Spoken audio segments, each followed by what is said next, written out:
Hello everyone, welcome back to ISR academy. तो हम लोग अपना जो चैप्टर 1 है रोटेशनल डायनामिक्स उसको पढ़ रहे थे। तो लास्ट टाइम हम लोगों ने कुछ टॉपिक्स अपने पढ़ लिए थे, जैसे कि हम लोग ने लास्ट टाइम इस टॉपिक तक अपना लेक्चर अंत किया था। ठीक है बच्चों, और मुझे पूरी उम्मीद है कि आप लोग रिवीजन करके आए होंगे। तो इस टॉपिक को मैं आज फिर से लेता हूं, इसको हम लोग फिर से पढ़ते हैं। उसके पहले मैं आपको लास्ट टॉपिक का एक बेसिक सा रिवीजन प्रोवाइड कर देता हूं, जो मैंने लास्ट टाइम बताया था और जो बातें आपको याद रखना बहुत ज्यादा जरूरी है। ठीक है बच्चों, चलिए तो अपने नोटबुक और पेन लेके आप सब बैठ जाइए। तो हम लोग शुरू करते हैं अपना। पहले हम लोग एक बेसिक सा रिवीजन लेके लेते हैं। मैंने आपको लास्ट टाइम क्या क्या सिखाया था। मैंने जो सबसे पहला टर्म आपको बताया था वो मैंने बताया था आपको एंगुलर डिस्प्लेसमेंट। क्या बताया था मैंने आपको बताया था एंगुलर डिस्प्लेसमेंट। ठीक है, एंगुलर डिस्प्लेसमेंट, और इसको डिनोट किया जाता है थीटा से। ठीक है, और ये अपना क्या होता है, ये हमारा होता है एक एक्सियल वेक्टर। थीटा की सबसे खास बात क्या थी, थीटा क्या था, theta is perpendicular to the plane. ठीक है, ये प्लेन से क्या था, ये प्लेन के परपेंडिकुलर में रहता है। अगर मैं आपको डायग्राम बना के दिखा दूं तो उसका डायग्राम कुछ ऐसा था। वेट, ये देखिए, मान लो ये मेरा प्लेन है सर्कल का, तो जो मेरे थीटा का जो मेरा थीटा होगा वो इस प्लेन के परपेंडिकुलर में रहेगा। ठीक है, ये एक बेसिक सी बात थी जो हमको पता होना बहुत ज्यादा जरूरी है। ठीक है बच्चों, दूसरी बेसिक बात, इसका जो यूनिट था, यूनिट क्या था इसका यूनिट था रेडियन। क्या था इसका यूनिट, इसका यूनिट होता है radian. It is dimensionless quantity, इसका कोई डायमेंशन नहीं होता। अब जो तीसरा आता है, जो इसके बाद मैंने आपको सिखाया था, वो मैंने आपको सिखाया था एंगुलर वेलोसिटी। क्या सिखाया था मैंने आपको, एंगुलर वेलोसिटी। अब इसमें क्या होता है, इसको हम लोग ओमेगा से डिनोट करते हैं। ठीक है बच्चों, और इसमें क्या होता है, ये भी अपने प्लेन के परपेंडिकुलर में रहता है, मतलब ये प्लेन के साथ में 90 डिग्री का एंगल बनाएगा। अब देखिए, अब इसमें एक खास बात क्या है ना, इसमें अगर हमारा जो प्लेन है, ठीक है, और मेरा जो ऑब्जेक्ट है, अगर वो एंटी क्लॉकवाइज रोटेट कर रहा है, अगर वो एंटी क्लॉकवाइज रोटेट कर रहा है, तो जो मेरा ओमेगा और थीटा होगा उनका डायरेक्शन कैसा होगा, उनका डायरेक्शन होगा अपवर्ड। मतलब अगर मैं एंटी क्लॉकवाइज रोटेट करवा रहा हूं अपने ऑब्जेक्ट को, ठीक है, अगर रोटेशन एंटी क्लॉकवाइज है तो थीटा और ओमेगा क्या होंगे, दोनों के दोनों अपवर्ड होंगे। कैसे होंगे, दोनों के दोनों अपवर्ड होंगे। ठीक है, अपवर्ड। जैसे कि लास्ट टाइम हमने देखा था, अगर हम लोग जैसे कि देखिए बेसिक सा एग्जांपल लेता हूं मैं। ये यहाँ पे पानी का क्या है, बॉटल रखा हुआ है। अगर मैं इसको एंटी क्लॉकवाइज घुमाऊंगा तो आप सब देख सकते हैं क्या होगा, ये ऊपर की ओर जाएगा। ठीक है, और अगर मैं इसको क्लॉकवाइज घुमाऊंगा तो क्या होगा, ये नीचे की ओर जाएगा। सेम यहीं पर ये होता है। अगर इसका डायरेक्शन एंटी क्लॉकवाइज है तो थीटा भी ऊपर की ओर होगा और ओमेगा भी ऊपर की ओर होगा। ठीक है, और अगर डायरेक्शन में क्लॉकवाइज कर दूं तो क्या होगा, अगर मैं अपना डायरेक्शन क्लॉकवाइज कर दूं, ठीक है, अगर रोटेशन क्लॉकवाइज हो गया, ठीक है, रोटेशन अगर क्लॉकवाइज हो गया, रोटेशन अगर क्लॉकवाइज हो गया तो इससे क्या होगा, इससे दोनों का डायरेक्शन कहां बन जाएगा, नीचे बन जाएगा। थीटा भी नीचे और ओमेगा भी नीचे पहुंच जाएगा। यहां पे क्या होता है, क्लॉकवाइज डायरेक्शन। देखो, जो एंटी क्लॉकवाइज डायरेक्शन होता है उसको सर्कल और डॉट के साथ में रिप्रेजेंट किया जाता है, और जो क्लॉकवाइज डायरेक्शन होता है उसको क्रॉस के साथ में रिप्रेजेंट किया जाता है, सर्कल में क्रॉस। इसका डायरेक्शन कैसे होता है, इसका डायरेक्शन होता है डाउनवर्ड। ओके बच्चों, तो ये बेसिक सी बातें थी जो आपको प्रीवियस वन में पता होना बहुत जरूरी थी। बाकी जितना कुछ मैंने आपको फॉर्मूलाज वगैरह बताए थे कि इसका डिस्प्लेसमेंट क्या होता है, इसका फाइनल वेलोसिटी क्या होगा, ठीक है, तो आई होप कि आपको वो सारी बातें तो याद होंगी। तो हम लोग टाइम वेस्ट ना करते हुए सीधा अपने टॉपिक पे आते, जो टॉपिक मैंने लास्ट टाइम आपको यहां से छोड़ दिया था। टॉपिक क्या था आपका, यूनिफॉर्म एंगुलर वेलोसिटी। अब देखो यहां पर इस टॉपिक के नाम में ही लिखा हुआ, क्या लिखा हुआ है? Uniform angular velocity. मतलब मेरा जो ओमेगा होगा, मतलब मेरा जो ओमेगा होगा वो क्या होगा?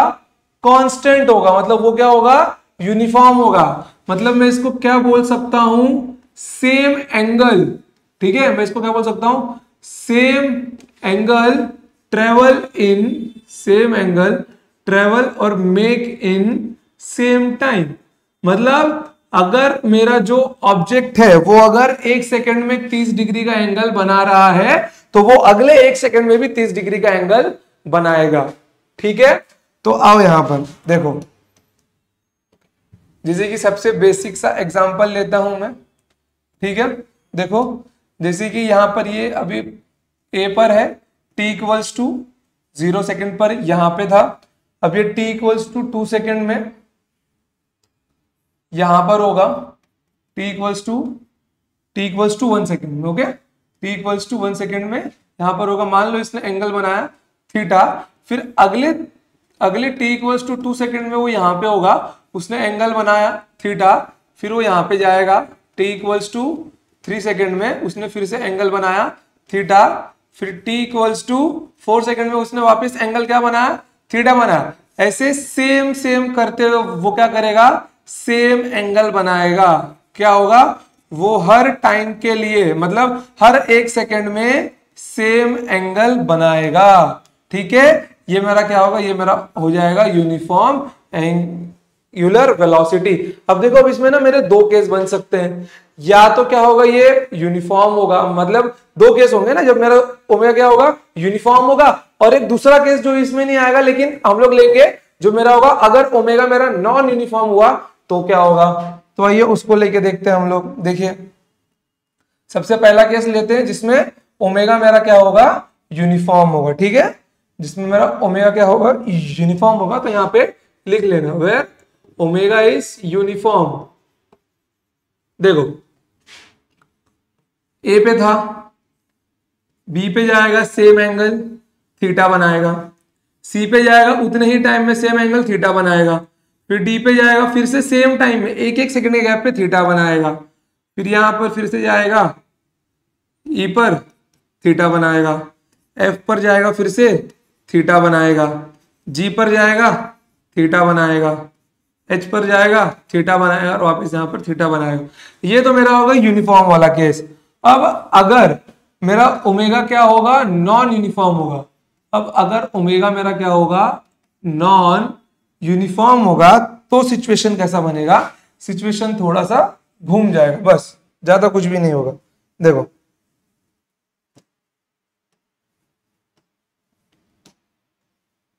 देखना, ये अगर यहां पर थीटा बना रहा है पॉइंट ए पर, तो ये पॉइंट बी पर उतने ही टाइम इंटरवल में अल्फा बनाएगा। t equals to 0, t equals to 1, t equals to 2, और यहां पर t इक्वल्स टू 3 में वो क्या बनाएगा? बीटा बनाएगा, और यहां पर क्या बनाएगा? वो गामा बनाएगा। अब ये केस कौन सा है मेरा? यहां पे मेरा ओमेगा नॉन यूनिफॉर्म है, तो वो एंगल जो ट्रेवल कर रहा है वो भी सेम एंगल ट्रेवल नहीं करेगा। ठीक है, तो मुझे पूरी उम्मीद है कि आपको ये दोनों केसेस अच्छे से समझ में आ गए होंगे।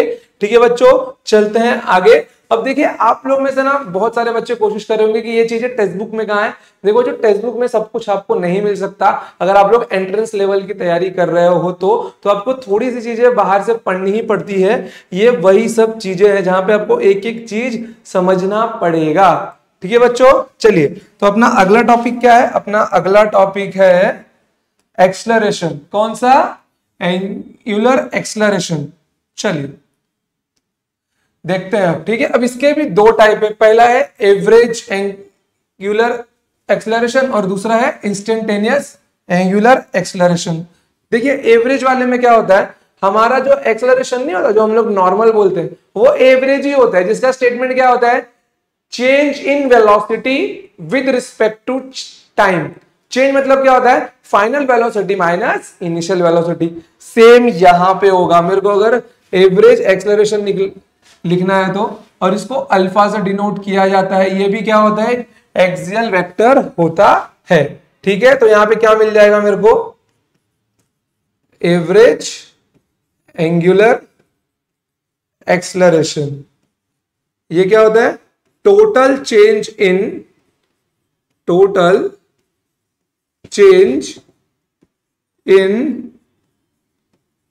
Angular displacement, total change in angular displacement divided by total change in time, divided by total change in time, या फिर टोटल टाइम होगा। ठीक है, चेंज इन टाइम और टोटल टाइम में कुछ फर्क नहीं होता।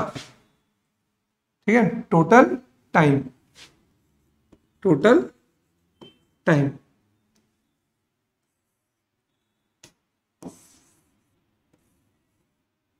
वेट,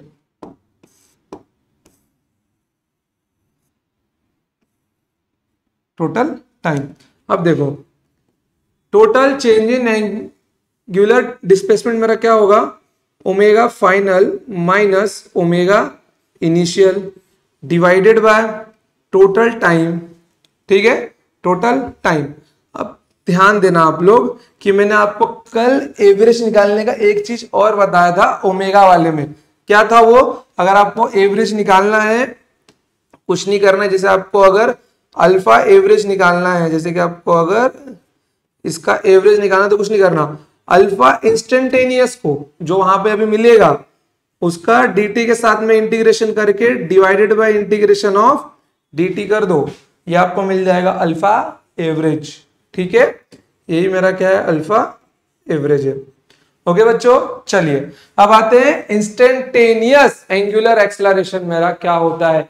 इंस्टेंटेनियस का मतलब ही होता है कि मैं सिर्फ उस पॉइंट की बात कर रहा हूं, एट दैट पॉइंट।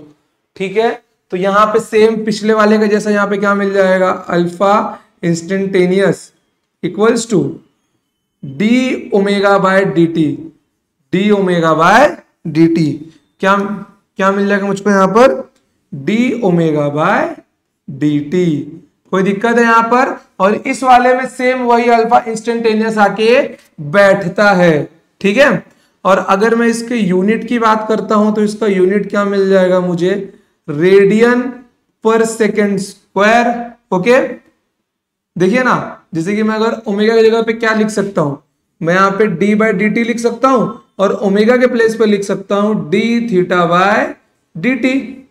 ओके, ये मेरा बन जाएगा double differentiation D square theta upon d t square. तो यहां पे एंगल का डायमेंशन क्या होगा? इसका यूनिट क्या होगा? रेडियन, और टी स्क्वायर मतलब टाइम का स्क्वायर मतलब पर सेकेंड स्क्वायर, और इसका डायमेंशन क्या मिल जाएगा? एंगल तो डायमेंशन लेस होता है, तो टाइम का क्या मिल जाएगा? T raise to minus two, क्योंकि ये ऊपर जाएगा। ठीक है बच्चों, यहां तक कोई डाउट नहीं है आपको? देखो, आपको जो भी डाउट है ना कमेंट सेक्शन में पूछो, या फिर नीचे मैंने टेलीग्राम चैनल का लिंक दिया हुआ है, वहां पे आप लोग डाउट अपने पूछ सकते हो। और रोटेशनल की सॉल्यूशन वाली पीडीएफ बहुत ही जल्दी अपलोड हो जाएगी। ठीक है, चलिए अब थोड़ा हम लोगों को ना इसी एक फॉर्मूले को थोड़ा और आगे हमको डिराइव करना है। ठीक है, चलिए देखिए, जैसे मुझे अल्फा क्या मिल गया? अभी मुझे अल्फा मिल गया, मेरा अल्फा इंस्टेंटेनियस मुझे मिल गया था D omega by d t. ठीक है, अब यहां पे एक काम करो आप लोग ना, डी थीटा बाय, आप लोग यहां पर डी थीटा से मल्टीप्लाई करो और डी थीटा से डिवाइड करो, डी थीटा से मल्टीप्लाई करो और डी थीटा से डिवाइड करो। अगले स्टेप में क्या करना है? इन भाई साहब को यहां लेके आओ और ये भाई साहब को यहां लेके जाओ, तो क्या मिल जाएगा? D theta by d t into d omega by d theta.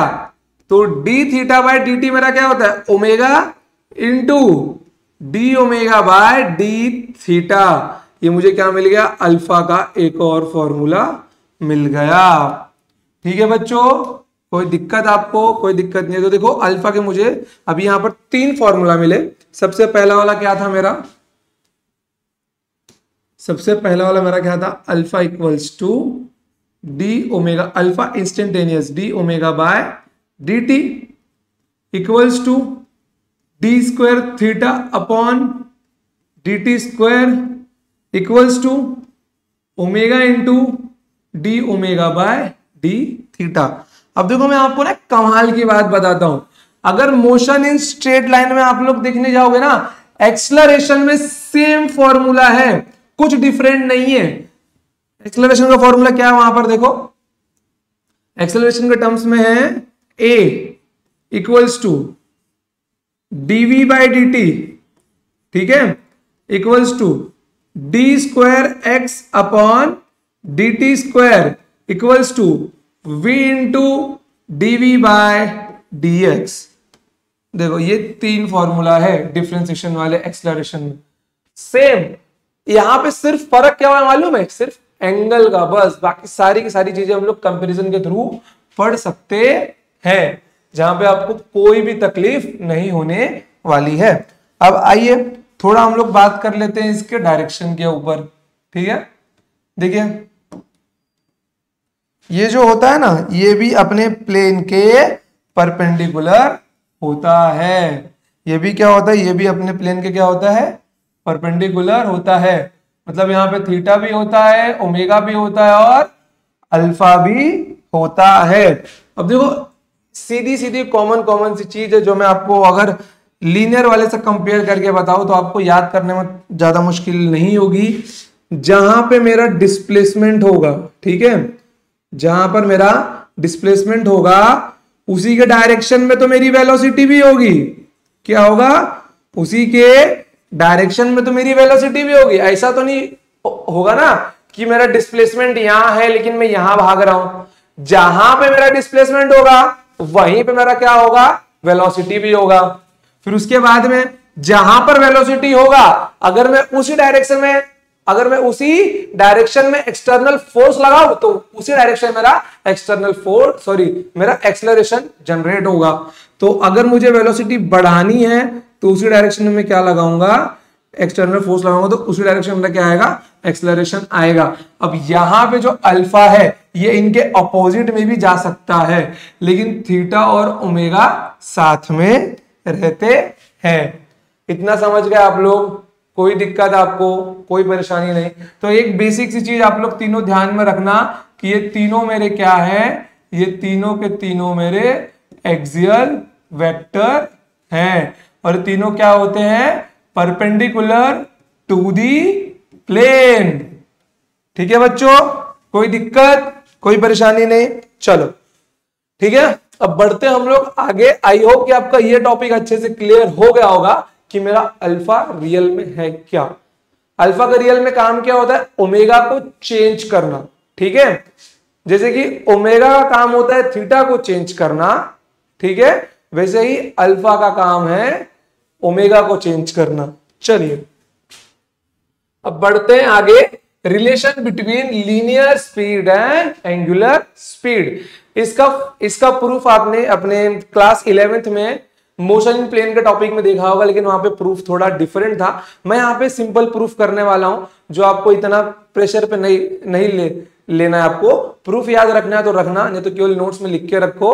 आपको केवल इसका फॉर्मूला, मतलब इसका केवल बाय प्रोडक्ट याद रखना और कुछ भी नहीं। चलिए देखिए, यहां पर सर्कल लेता हूं मैं यहां पे छोटा सा, ठीक है। अब मानिए कि ये मेरा है पोजीशन ए और ये है मेरा पोजीशन बी। ओके, वेट, ये है मेरा पोजीशन ए और ये है मेरा पोजीशन बी। इसने कुछ तो एंगल थीटा बनाया हुआ है। तो आप सबको एक रिलेशन तो मालूम है, कौन सा रिलेशन है वो, S equals to r theta वाला, मैंने बताया आपको। तो देखो यहां पर आपको क्या करना है, सिंपली कुछ नहीं करना है, differentiation with respect to time, differentiation with respect to time करना है। तो यहां पे क्या मिल जाएगा आपको, ds by d t equals to r, तो मेरा कांस्टेंट है तो आर को बाहर निकाल लो, फिर क्या मिल जाएगा, d theta by d T. अब ds बाय डी टी मेरा क्या होता है, वेलोसिटी, ये मेरा r होगा और ये मेरा क्या होगा, ओमेगा होगा। तो यहां पे मुझे एक दूसरा रिलेशन मिल गया, v equals to r omega. और एक और बात, यहां पे कोई ये नहीं सोचेगा कि ये वेलोसिटी है, बिल्कुल भी नहीं, ये मेरा है लीनियर स्पीड। क्या मेरा ये लीनियर स्पीड बोलो या फिर सिर्फ स्पीड बोलो, ये है लीनियर स्पीड मेरा, ठीक है। तो इसको गलती से वेलोसिटी समझने की गलती मत करना आप लोग। और ये मेरा क्या है, एंगुलर स्पीड। क्या मेरा ये एंगुलर स्पीड। ओके बच्चों, तो यहां तक कोई डाउट नहीं है। चलिए बढ़ते हैं आगे। तो मुझको क्या मिल गया, मुझको मिल गया v equals to r omega. अब बढ़ते हैं हम लोग आगे। जब मुझे v equals to r omega मिल गया, इसको फिर से डिफरेंशिएट करो, differentiate with respect to time, ठीक है। Differentiate with respect to time, ये क्या बन जाएगा, dv by d t equals to r constant है, d omega by d t, बाहर आके क्या मिल जाएगा, ये acceleration equals to r alpha, acceleration equals to r alpha. अब देखिए यहां पर, अब मेरा आपसे सवाल है कि ये जो मेरा रिलेशन है ना, ये वाला रिलेशन, क्या ये रिलेशन सही है और क्या ये रिलेशन गलत है। तो अगर बाय सॉल्यूशन जाओ तो मुझे सही मिल रहा है, बट ये सही रिलेशन नहीं है आपका, ठीक है। क्योंकि अगर स्ट्रेट लाइन हम देखते हैं, स्ट्रेट लाइन के टॉपिक में 7 टाइप के एक्सलरेशन वहां पे हमको दिखाए गए थे, जहां पे लास्ट में 2 टाइप क्या था, 2 टाइप था आपका। सबसे पहला वाला था उन 2 में से सेंट्रीपिटल एक्सलरेशन। क्या था ये, सेंट्रीपिटल एक्सलरेशन। और दूसरा था आपका टेंजेंशियल एक्सलरेशन, ठीक है। क्या था, टेंजेंशियल एक्सलरेशन। अब यहां पर देखो, ये जो सेंट्रीपिटल और टेंजेंशियल एक्सलरेशन है, ठीक है, ये दोनों एक्सलरेशन के पास होते हैं कब, जब वो सर्कल में मोशन परफॉर्म करता है। तो सिर्फ और सिर्फ एक्सलरेशन नहीं होता उसके पास। अभी मैंने क्या देखा है, v देखा है, तो ये मेरा क्या है, ये मेरा है tangential acceleration equals to r alpha. अब आप सबके मन में डाउट उठ रहा होगा, सर ये टेंजेंशियल क्यों है, सेंट्रीपिटल क्यों नहीं है। तो देखो, डायरेक्शन को जो चेंज करता है उसके लिए जवाबदार होता है एक्सलरेशन। देखो वेलोसिटी के पास, जैसे कि जो मेरा वेलोसिटी है, ठीक है, जो मेरा वेलोसिटी है उसके पास 2 चीज होता है। सबसे पहला क्या होता है, सबसे पहला होता है उसके पास मैग्नीट्यूड, ठीक है, और दूसरा क्या होता है उसके पास, डायरेक्शन। देखो वेलोसिटी के पास मैग्नीट्यूड भी है, डायरेक्शन भी है, बट अगर वो एक सर्कल में घूम रहा है मेरा ऑब्जेक्ट, तो उसके पास जो उसका वेलोसिटी वेक्टर रहेगा, जैसे देखिए यहां पर, जैसे कि मान लीजिए यहां पर मेरा अगर ऑब्जेक्ट है, तो उसका वेलोसिटी क्या होगा, टेंजेंट टू दी प्लेन होगा ना, वो कहीं भी जाए क्या होगा, टेंजेंट टू दी प्लेन होगा उसका वेलोसिटी, ठीक है। अब अगर ये नॉन यूनिफॉर्म मोशन परफॉर्म कर रहा है, ठीक है, तो उसका जो स्पीड है, मतलब उसकी मैग्नीट्यूड है, वो भी चेंज हो रही होगी, और डायरेक्शन तो कंटिन्यूअस चेंज हो रही है। तो एक बात आप लोग ध्यान में रखना कि इसकी स्पीड को बढ़ाने और घटाने का काम करता है टेंजेंशियल एक्सलरेशन, और डायरेक्शन के लिए जो जवाबदार होता है वो होता है सेंट्रीपिटल एक्सलरेशन, ठीक है। मेरे साथ में बोलो, उसका मैग्नीट्यूड मतलब उसकी स्पीड को बढ़ाने का और घटाने का काम कौन करता है, टेंजेंशियल एक्सलरेशन, और उसके डायरेक्शन को चेंज करने का जवाबदार कौन होता है, सेंट्रीपिटल एक्सलरेशन। अभी हमने बात किसकी की, लीनियर स्पीड की। लीनियर स्पीड में क्या आता है, सिर्फ और सिर्फ मैग्नीट्यूड। तो वहां से जो मुझे एक्सलरेशन मिलेगा वो मेरा क्या होगा, टेंजेंशियल एक्सलरेशन। तो इसमें कभी कंफ्यूज मत होना, बहुत सारी बुक्स के अंदर आपको ये वाला फॉर्मूला लिखा हुआ मिलेगा, लेकिन ये रॉन्ग होता है। राइट होता है tangential acceleration is equals to r alpha, ठीक है। तो मुझे पूरी उम्मीद है कि आपको यहां तक समझ में आ गया होगा, ठीक है। इसको एक बार देख लो, ओके बच्चों। चलो तो अभी हम लोग एक बार फिर से देखो, यहां पर मैंने स्टेटमेंट लिख के रखा है कि टेंजेंशियल एक्सेलरेशन क्या होता है। Tangential acceleration is the component of the acceleration. Acceleration के पास दो कंपोनेंट होते हैं जब वो सर्कल मोशन में परफॉर्म करता है। सबसे पहला कंपोनेंट क्या होगा, टेंजेंशियल एक्सेलरेशन। दूसरा क्या होगा, सेंट्रीपिटल एक्सेलरेशन। ठीक है, देखो यहां पे क्या लिखा है, tangential acceleration is the component of the acceleration that is parallel और anti parallel to the velocity vector. ये उसके पैरेलल में होगा या फिर एंटी पैरेलल में होगा। जैसे देखो मैं यहां पे दिखा रहा हूं, ये देखो, अगर ये इसके, देखो ये है मेरा वेलोसिटी वेक्टर, क्योंकि मेरा जो पार्टिकल का वेलोसिटी वो क्या होगा, टेंजेंट टू द प्लेन होगा। अगर इसी के डायरेक्शन में टेंजेंशियल एक्सेलरेशन हुआ तो इन शॉर्ट स्पीड क्या होगा, स्पीड मेरा बढ़ेगा। और अगर इसके एंटी पैरेलल में मेरा टेंजेंशियल एक्सेलरेशन चला गया तो मेरी स्पीड क्या होगी, घटेगी। ठीक है, अब देखो इसको ना आप लोग लीनियर मोशन से भी कंपेयर करके पढ़ सकते हो। Okay, wait wait wait wait wait, देखो अगर इसी चीज को हम लोग लीनियर मोशन से कंपेयर करके पढ़ते हैं, देखो यहां पे क्या मिल जाएगा मुझे। मान लो यहां पर कि रामलाल किसी बाइक पर बैठा हुआ है, फ्यूचर बाइक है। ओके, वो किसी बाइक पर बैठा हुआ है। ठीक है, अब मान लो कि वो इस डायरेक्शन में जा रहा है जिसकी वेलोसिटी v है। अगर उसको स्पीड बढ़ानी है तो वो क्या करेगा, एक्सेलरेशन देगा। एक्सेलरेशन कहां से आता है, एक्सटर्नल फोर्स से। एक्सटर्नल फोर्स कहां से जनरेट होगा, एक्सेलरेटर से। तो जैसे ही वो एक्सेलरेटर दबाएगा तो एक एक्सटर्नल फोर्स जनरेट होगा और उसकी स्पीड थोड़ी सी बढ़ जाएगी। ठीक है, बट अगर उसको अपनी स्पीड कम करनी हुई तो वो क्या करेगा, वो फिर से एक एक्सटर्नल फोर्स जनरेट करेगा। उससे क्या होगा, उसकी स्पीड क्या होगी, कम होगी। स्पीड कम हुई तो उसके लिए कारण कौन, डी एक्सेलरेशन। अगर एक्सेलरेशन इसके पैरेलल में है तो डी एक्सेलरेशन तो डेफिनेटली इसके अपोजिट में होगा। समझ गए आप लोग। इसीलिए अगर स्पीड बढ़ती है तो एक्सेलरेशन पैरेलल में होगा, और अगर स्पीड घटती है तो एक्सेलरेशन उसके अपोजिट में होगा। समझ गए, वही सेम चीज यहां पर है। अगर टेंजेंशियल एक्सेलरेशन वेलोसिटी के डायरेक्शन मतलब उसके साथ पैरेलल में है तो स्पीड बढ़ेगी, और वहीं अगर वो उसके साथ एंटी पैरेलल में है तो स्पीड घट जाएगी। यहां तक कोई डाउट आपको, स्टेटमेंट अच्छे समझ में आ गया होगा। Of an object moving along a curved path and can either increase और decrease the object speed. Simple था, स्टेटमेंट लिख के ले लो।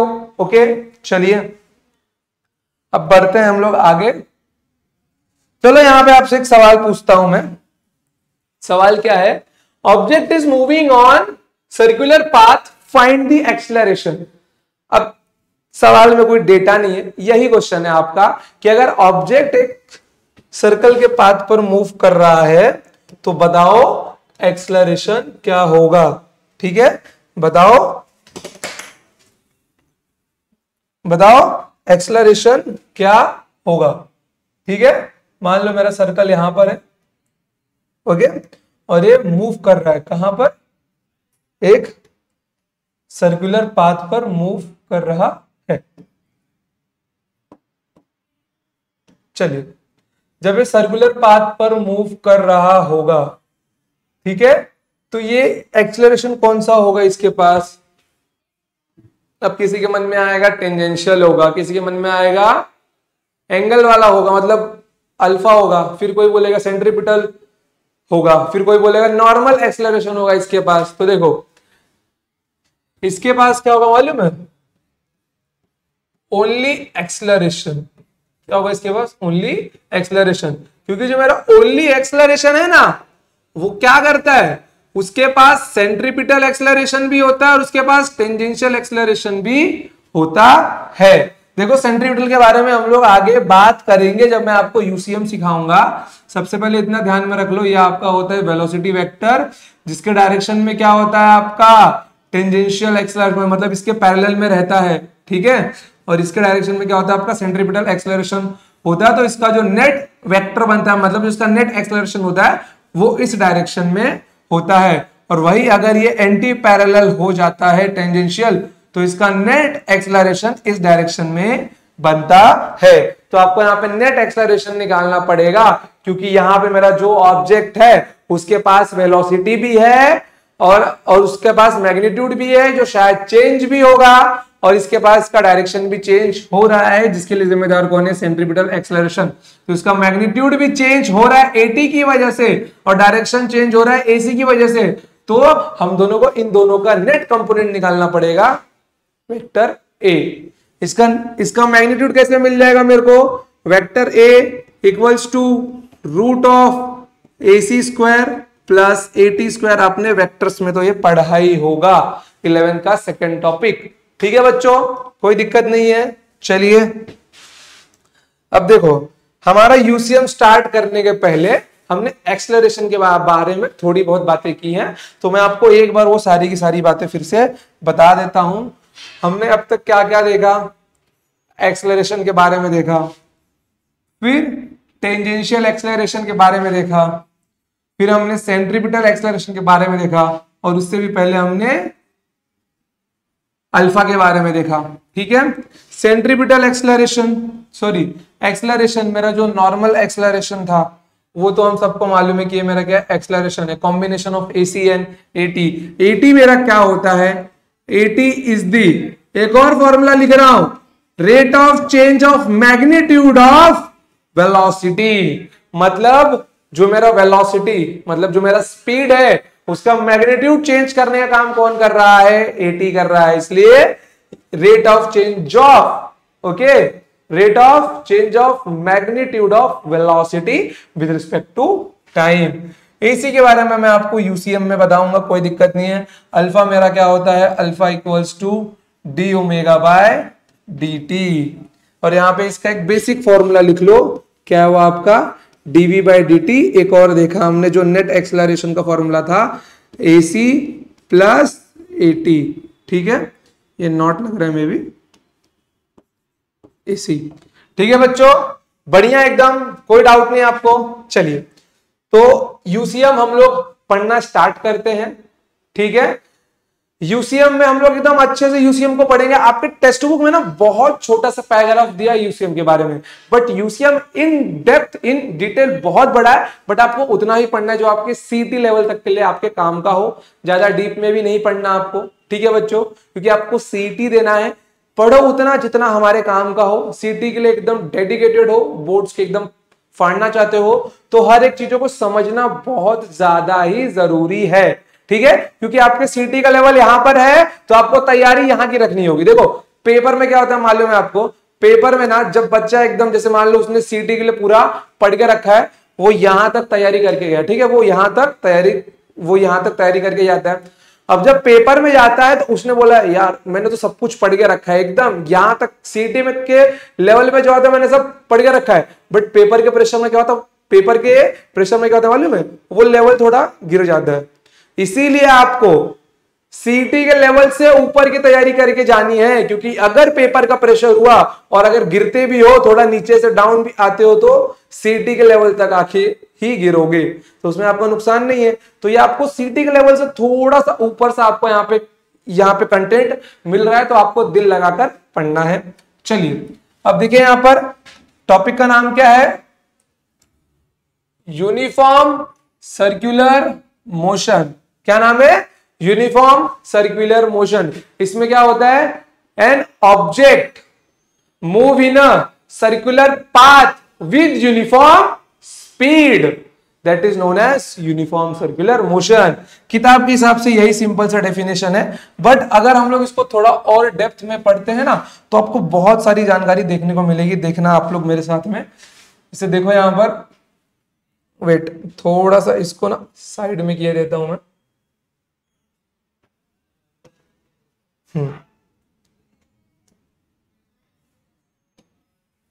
और पावर तो मैंने यहां पे लिखा हुआ ही है, छोड़ो। देखो देखो, जैसे कि मान लो यहां पे मैंने क्या किया, एक छोटा सा सर्कल का पाथ लिया, ओके, और इसका रेडियस r है, ठीक है बच्चों। अब इसके पास क्या होगा, वेलोसिटी होगा, यहां पे जाएगा वो, तो भी इसके पास क्या होगा, स्पीड होगा।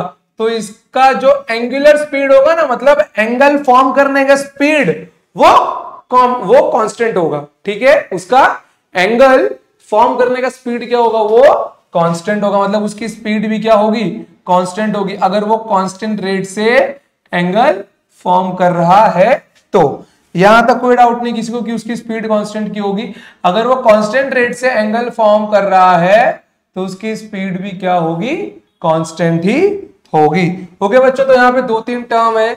इसकी एंगुलर स्पीड क्या होती है, इसकी एंगुलर स्पीड कांस्टेंट होती है, ठीक है। इसकी स्पीड क्या होती है, इसकी स्पीड भी कांस्टेंट होती है, ठीक है। मैंने अभी बोला यूनिफॉर्म सर्कुलर मोशन में पार्टिकल मेरा कांस्टेंट स्पीड से रोटेट करता है तो उसका स्पीड कांस्टेंट होगा। स्पीड कांस्टेंट होगा तो उसका जो एंगुलर स्पीड होगा वो भी कांस्टेंट होगा ना। क्यों कांस्टेंट होगा, क्योंकि वो उसकी स्पीड उतनी है तो वो उतने टाइम में उतना ही एंगल फॉर्म करेगा। अब देखो वेलोसिटी इसकी वेरिएबल होगी, इसकी वेलोसिटी वेरिएबल की होगी मालूम है आपको। देखो थोड़ा ना इसको हम लोग बड़ा कर दे, देखो ये देखो, ये है इसका वेलोसिटी वेक्टर, ठीक है, इस पॉइंट पे, फिर इस पॉइंट पे लेता हूं मैं, फिर मैंने यहां पे लिया, देखो, फिर मैंने यहां पे लिया। अब देखो मैंने 4 पॉइंट लिए, ठीक है, मैंने 4 पॉइंट लिए। अब ये जो इसका वेलोसिटी वेक्टर है, इसका डायरेक्शन सेम है क्या, नहीं, इसका डायरेक्शन क्या हो रहा है, चेंज हो रहा है। Velocity is changing, velocity is changing, समझे क्या हो रहा है, वेलोसिटी इज चेंजिंग। सेम वैसे ही डायरेक्शन इज ऑल्सो चेंजिंग। अब देखो, अब यहां पे एक कॉन्ट्राडिक्टरी पॉइंट क्रिएट होगा, समझ गए, जो बहुत सारे 90% बच्चे इस पॉइंट पे फोकस ही नहीं करते, ठीक है। देखो क्या है वो, अगर, ठीक है, अगर velocity is changing and direction is also changing तो इसको तो नॉन यूनिफॉर्म मोशन होना चाहिए। इसको क्या होना चाहिए, इसको नॉन यूनिफॉर्म मोशन होना चाहिए, क्योंकि डायरेक्शन भी बदल रहा है, वेलोसिटी भी बदल रहा है, ठीक है। तो ये तो यूनिफॉर्म मोशन होगा नहीं, यूनिफॉर्म मोशन में वेलोसिटी कांस्टेंट होता है, ठीक है। तो ये एक कॉन्ट्राडिक्टरी स्टेटमेंट यहां पर निकल के आता है कि it is a non uniform motion. अब देखना कि हम लोग इसको यूनिफॉर्म ना किसके रिस्पेक्ट में बोलते हैं, हम लोग इसको यूनिफॉर्म बोलते हैं एंगुलर स्पीड के रिस्पेक्ट में। अगर इसका एंगुलर स्पीड कांस्टेंट है तो वो सर्कुलर मोशन यूनिफॉर्म मोशन होगा, बट अगर वेलोसिटी बदल रही हो, डायरेक्शन बदल रहा है, तो उसका ओवरऑल मोशन कैसा होगा, नॉन यूनिफॉर्म होगा। उसका ओवरऑल मोशन कैसा होगा, नॉन यूनिफॉर्म होगा। इसको यूनिफॉर्म किसके रिस्पेक्ट में बोल रहा हूं मैं, इसके रिस्पेक्ट में यूनिफॉर्म बोल रहा हूं, बट अगर मैं वेलोसिटी और डायरेक्शन को देखूं तो ये नॉन यूनिफॉर्म मोशन है। समझ गए, ये यूनिफॉर्म किसकी वजह से है, एंगुलर स्पीड की वजह से है। ओके बच्चों, चलिए, तो आई होप कि आपको यहां तक समझ में आ गया होगा कि नॉन यूनिफॉर्म मोशन किसके रिस्पेक्ट में है, वेलोसिटी और डायरेक्शन के रिस्पेक्ट में। क्योंकि वेलोसिटी के पास क्या होता है, मैग्नीट्यूड होता है और डायरेक्शन भी होता है, ठीक है। डायरेक्शन बदलेगा तो वेलोसिटी तक की बदलेगा, समझ गए, तो वो दोनों तो चेंज होंगे ही होंगे। तो इसका जो मोशन है वो नॉन यूनिफॉर्म है, बट सर्कुलर मोशन यूनिफॉर्म है। किसकी वजह से, एंगुलर स्पीड की वजह से, बुझले। चलो अब देखो अब आते हैं काइनेटिक एनर्जी के ऊपर। काइनेटिक एनर्जी इसकी क्या होगी, स्पीड कांस्टेंट है। काइनेटिक एनर्जी का फॉर्मूला क्या होता है मेरा, हाफ mv²। क्या होता है इसका फॉर्मूला, इसका फॉर्मूला होता है मेरा हाफ mv²। यहां पे जो v है ना बच्चों, वो लीनियर स्पीड है, कोई इसको वेलोसिटी नहीं बोलेगा, यहां पे v स्पीड है, क्योंकि kinetic energy is a scalar quantity, तो it is also a constant. Okay, momentum, momentum मेरा क्या होता है, vector p equals to m into v vector. ठीक है, जब मेरा वेलोसिटी चेंज हो रहा है तो it is not equals to zero, that is it is variable. Variable बोलो या फिर नॉट इक्वल्स टू जीरो बोलो, कोई दिक्कत नहीं है, नॉट इक्वल्स टू जीरो ही रखते हैं। इसमें क्या मिल जाएगा, p vector equals to m into v vector, it is not equals to zero. Power पे आते लौट के हम लोग देखो इसका एंगुलर एक्सेलरेशन क्या होगा। देखो इसकी स्पीड कांस्टेंट है, कौन सी, एंगल वाली स्पीड कांस्टेंट है इसकी, तो एक्सेलरेशन का आने का सवाल ही नहीं उठता भाई। जब वो कांस्टेंट है तो एंगल तो कॉमन बना रहा है, तो इसका अल्फा क्या होगा, अल्फा तो भाई साहब का जीरो हो जाएगा ना, D omega by d T, it is zero. Okay, अब देखो टेंजेंशियल एक्सेलरेशन क्या होगा, एटी।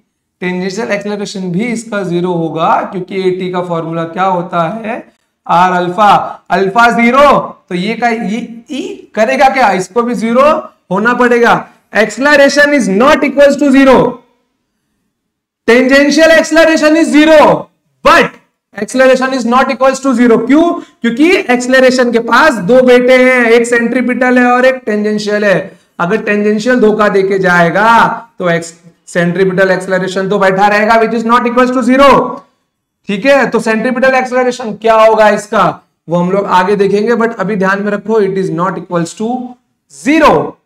वर्क डन क्या होगा, work done it is also one form of energy. अगर एनर्जी कांस्टेंट है तो यो भैया तो कांस्टेंट होगा, या फिर जीरो लिख दो, कोई दिक्कत नहीं है। फोर्स देखो किसी भी ऑब्जेक्ट को मोशन में लाने के लिए फोर्स की जरूरत पड़ती है, तो यहां पे तो force not equal to zero होगा मेरा। ओके, और पावर मेरा क्या होता है, वर्क डन अपॉन टाइम, तो यहां पे भी पावर मेरा क्या हो जाएगा, जीरो। कोई दिक्कत आपको, कोई परेशानी नहीं। ये सारी की सारी जो बेसिक बातें थी यूनिफॉर्म सर्कुलर मोशन में, ये टेक्स्ट बुक में आपको शायद सिर्फ रीड करने पे ही थोड़ी बातें मिले, बट पूरी बातें आपको यहां पर लिखी हुई है। अच्छे से अपने नोटबुक में इसको नोट कर लो बच्चों, ठीक है। और लेक्चर को कम से कम 2 से 3 बार देखना, पूरा टॉपिक क्लियर हो जाएगा आपका सर्कुलर मोशन का। और आपको टॉपिक का ऐसा एक्सप्लेनेशन स्टेट बोर्ड के लिए कहीं नहीं मिलेगा। ऐसा नहीं कि बहुत लोग बहुत अच्छा सिखाते हैं, but for the state board, देखो स्टेट बोर्ड जो एमएसटी सीटी है ना आपका, देखो एक होता है टेक्स्ट बुक को फॉलो करना, बट आप लोग अगर सीटी की तैयारी करो तो सीटी से थोड़ा ऊपर स्ट्राइक मारो, थोड़ा एकदम घूम के थोड़ा सा ऊपर से मारो, ताकि आप लोग सीटी इजिली निकाल लो। और सीटी से जब थोड़ा लेवल ऊपर अगर आप लोग पढ़ के जाओगे ना, तो सीटी तो इजिली निकल जाएगा आपका। ठीक है, चलो आई होप कि आपको यहां तक समझ में आ गया होगा। नॉन यूसीएम में भी आज स्टार्ट नहीं होगा, कि आज हम लोग सिर्फ सर्कुलर मोशन ही पढ़ेंगे।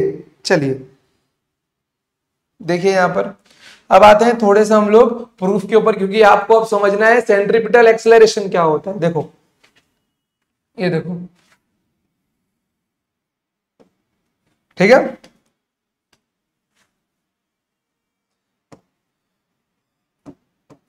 देखो यहां पर, अब एक काम करो, इसको एक वेलोसिटी वेक्टर मिल गया है, ठीक है, इसको क्या मिल गया, इसको एक वेलोसिटी वेक्टर का डायरेक्शन इसका यहां होगा।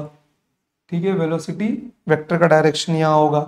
ठीक है, और इस पॉइंट पे भी इसके पास क्या होगा, एक वेलोसिटी वेक्टर होगा।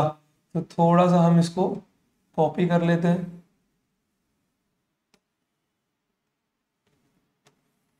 देखो यहां पर भी इसके पास में क्या होगा, एक वेलोसिटी वेक्टर होगा इस पॉइंट पर। ओके, इस पॉइंट पर क्या होगा, इसके पास एक वेलोसिटी वेक्टर होगा।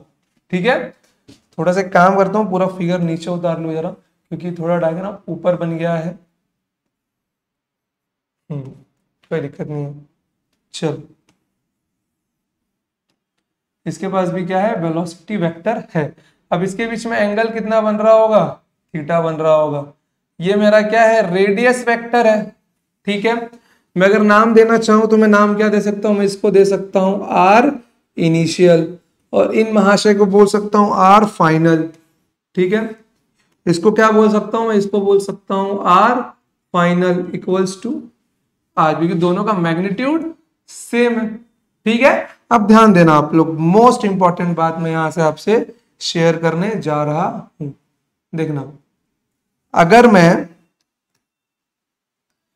मैं अपने रेडियस वेक्टर को थोड़ा एक्सटेंड करता हूं, ठीक है, अगर मैं अपने रेडियस वेक्टर को थोड़ा एक्सटेंड करता हूं और एक्सटेंड प्रॉपर हो गया है, तो मुझको इसके डाउन साइड का एंगल क्या मिल जाएगा, ये वाला एंगल क्या मिल जाएगा मुझे, एकदम दिमाग खोल के बताना आप लोग कि इसका ये वाला एंगल क्या मिल जाएगा मुझे ये वाला एंगल मिल जाएगा।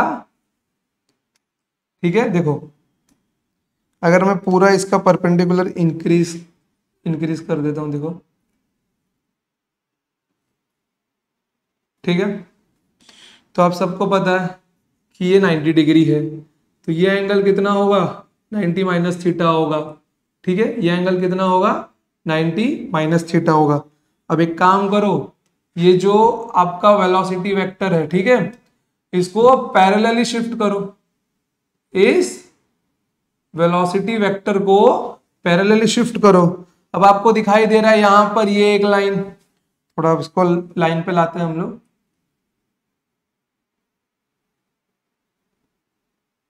ठीक है,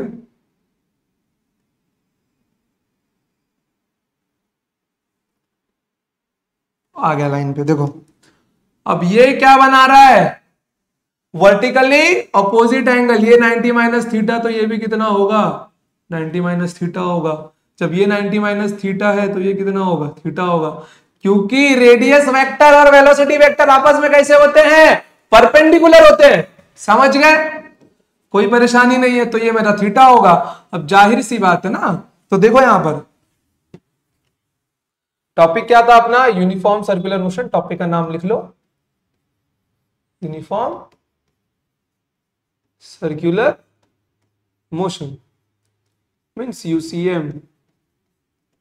ठीक है बच्चों, देखो यहां पर, अब यहां पर क्या है मेरा, मैं अगर आपसे यहां पे पूछता हूं कि बताओ मेरा टोटल डिस्प्लेसमेंट क्या होगा, टोटल डिस्प्लेसमेंट क्या होगा, आप लोग बोलोगे sir r final minus r initial, but मैंने कल आपको सिखाया था दो वेक्टर सेम मैग्नीट्यूड के तो उनका डिस्प्लेसमेंट क्या होता है, 2r sin theta by 2, 2r sin theta by 2। कोई प्रॉब्लम नहीं है इसके अंदर आपको, ठीक है, टोटल डिस्प्लेसमेंट क्या मिल जाएगा आपको, 2r sin थीटा बाय 2। अब आते हैं, मैं आपसे एक और सवाल पूछता हूं यहां पे, बताइए एवरेज वेलोसिटी क्या होगी, एंगुलर वेलोसिटी नहीं गधो, एवरेज वेलोसिटी। ठीक है, क्या बताना है, एवरेज वेलोसिटी। आप लोग क्या बोलोगे, आप लोग बोलोगे sir change in displacement means r final minus r initial divided by time, divided by time. कोई इशू नहीं है इसके अंदर। देखो कितना मिल जाएगा आपको यहां पर, r final minus r initial, यही तो निकाला मैंने अभी अपना डिस्प्लेसमेंट, यही निकाला है ना, क्या मिल जाएगा, 2r sin theta by 2 divided by time. अब देखो ध्यान से देखना, मेरे स्पीड का फॉर्मूला क्या होता है, मेरे स्पीड का फॉर्मूला होता है डिस्टेंस अपॉन टाइम। क्या होता है, डिस्टेंस अपॉन टाइम। टाइम क्या मिल जाएगा मुझे, डिस्टेंस अपॉन स्पीड। क्या मिल जाएगा बोलो, डिस्टेंस अपॉन स्पीड। डिस्टेंस क्या है यहां पर, ये कर्व्ड पाथ। डिस्टेंस क्या है यहां पर, ये कर्व्ड पाथ। क्या है ये इस कर्व्ड पाथ का लेंथ, r थीटा, और स्पीड कितनी है मेरी v, टाइम। तो इस टाइम को उठा के यहां पर रखो, क्या मिल जाएगा आपको, 2r sin theta by 2 divided by r theta upon v। ठीक है, अब ध्यान से देखना, हम लोग कुछ कैंसलेशन यहां पे करेंगे, एक r से एक r निकल जाएगा, v ऊपर जाएगा, कितना मिल जाएगा, 2v sin theta by 2 divided by theta. Okay, अब यहां पे एक काम करो, सिर्फ v ऊपर लिया, 2 को नीचे ले लो, जैसे v ऊपर लिया वैसे 2 को नीचे ले लो, क्या मिल जाएगा आपको, v sign theta by 2 divided by theta by 2। क्या मिल गया आपको, एवरेज वेलोसिटी।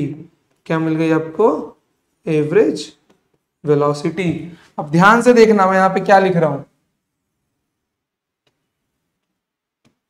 देखो अगर मैं एवरेज वेलोसिटी जो मुझे मिली है, मैं अगर उसको थोड़ा और अच्छे से लिखूं तो कैसा लिख सकता हूं, v into sine theta by 2, ठीक है, कैसे लिख सकता हूं, sign theta by 2 divided by theta by 2। देख रहे हो आप लोग, ये साइन थीटा बाय 2 क्या है, ये बहुत इंपॉर्टेंट टर्म है आपका एवरेज निकालने के लिए, बहुत काम आएगा।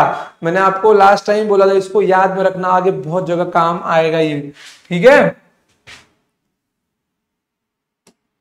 देखो sign theta by 2 upon theta by 2, ये एक मुझको मिल गया। अब मैं अगर एवरेज एक्सेलरेशन निकालू, क्या निकालू मैं, एवरेज एक्सेलरेशन निकालू।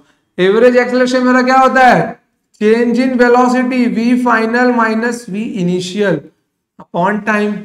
अगर मैं इसको v इनिशियल बोलता हूं और इसको v फाइनल बोलता हूं, दोनों का मैग्नीट्यूड तो v ही है ना, दोनों का मैग्नीट्यूड तो v ही है, तो क्या मिल जाएगा, सेम वेक्टर चेंज निकालना है, क्या मिल जाएगा, 2v sign theta by 2 divided by time क्या था मेरे पास, r थीटा बाय v को ऊपर भेज दो, क्या मिल जाएगा, 2v स्क्वायर, ठीक है, 2v square sine theta bye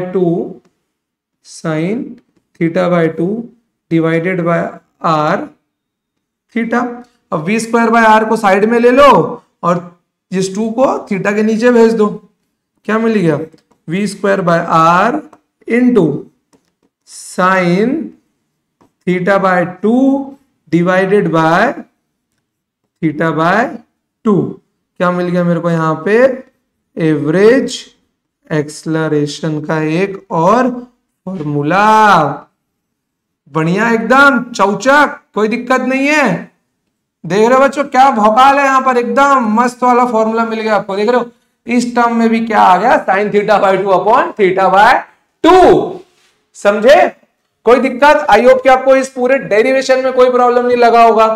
चलिए अब बढ़ते हैं आगे, हम लोग जरा इस वाले चीज को लेके जाते हैं। चलिए देखिए यहां पर ए एवरेज कितना मिल गया, एवरेज एक्सेलरेशन मुझे मिल गया v square by r into sine theta by 2 divided by theta by 2। अब आपने ट्रिग्नोमेट्री में एक चीज पढ़ी होगी, अगर मैथ्स वाले बंदे हो, क्या पढ़ी होगी, if sine theta, if angle is very small, if theta is very small, ठीक है, if theta is very small then sine theta is approximately equals to theta. और अगर मैं फिर दोनों को साइन थीटा बाय थीटा करता हूं तो मुझे क्या मिल जाएगा, sine theta by theta it is approximately equals to 1। जहां पे मेरा जो लिमिट होगा वो क्या होगा, थीटा टेंड्स टू 0। सेम यही चीज यहां पे बन जाएगी, लिमिट थीटा टेंड्स टू 0, ठीक है। यहां पे क्या बन जाएगी, सेम चीज बन जाएगी। मैं डायरेक्ट लिख रहा हूं यहां पर, ओके, डायरेक्ट लिख रहा हूं मैं, क्या मिल जाएगा मुझे, sine theta by 2 upon theta by 2 is approximately equals to 1। तो यहां पे क्या बन जाएगा मेरा ये, अब ये ए एवरेज की जगह क्या बन जाएगा मेरा, a instantaneous equals to v square by r. और यही जो मेरा होगा यही मेरा बनेगा centripetal acceleration, v square by r बनेगा मेरा। अब आपके मन में डाउट होगा, सर ये क्या लिख रहे हो, इसको सेंट्रीपिटल एक्सलरेशन काय को बना दिया आपने, तो संभाल के देखना, ठीक है। देखो क्या है ना, देखो अब मैंने ये जो थीटा इज वेरी स्मॉल वाला केस क्यों लिया मैंने, क्योंकि मुझे ए इंस्टेंटेनियस चाहिए था। इंस्टेंटेनियस में क्या होता है, at that point displacement is very small, जो एंगल बना होगा वो भी बहुत छोटा होगा, डिस्टेंस भी बहुत ज्यादा छोटा होगा, ठीक है।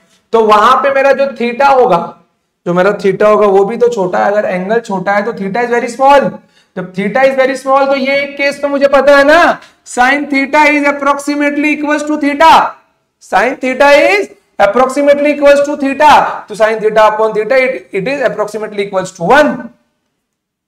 Sign theta is equals to theta is approximately equals to 1। अब मुझे पता है कि यूनिफॉर्म सर्कुलर मोशन में हमारा ET तो 0 होता है। मुझे क्या पता है, यूनिफॉर्म सर्कुलर मोशन में मेरा AT 0 होता है। जब मेरा AT 0 है, जब मेरा AT 0 है तो बचा क्या एक्सेलरेशन के पास, केवल और केवल AC बचा। जब मुझे एक्सेलरेशन मिला है वो AT तो नहीं होगा, अब वो क्या होगा, मेरा सिर्फ और सिर्फ AC होगा। देखो एक्सेलरेशन के पास दो चीज होती है, एक होती है AC और एक होती है AT। यूसीएम में टेंजेंशियल एक्सेलरेशन 0 होता है, तो जो एक्सेलरेशन मुझे मिला वो किसके बराबर होगा, AC के बराबर होगा ना। गलत थोड़ी ना बोल रहा हूं, एक्सेलरेशन मेरा क्या होता है, AC प्लस AT, ओके। तो AT तो मेरा 0 है, क्योंकि AT तो मेरा 0, क्योंकि अल्फा मेरा 0 है, तो मेरा एक्सेलरेशन किसके बराबर बन जाएगा, अब सेंट्रीपिटल एक्सेलरेशन के बराबर बन जाएगा।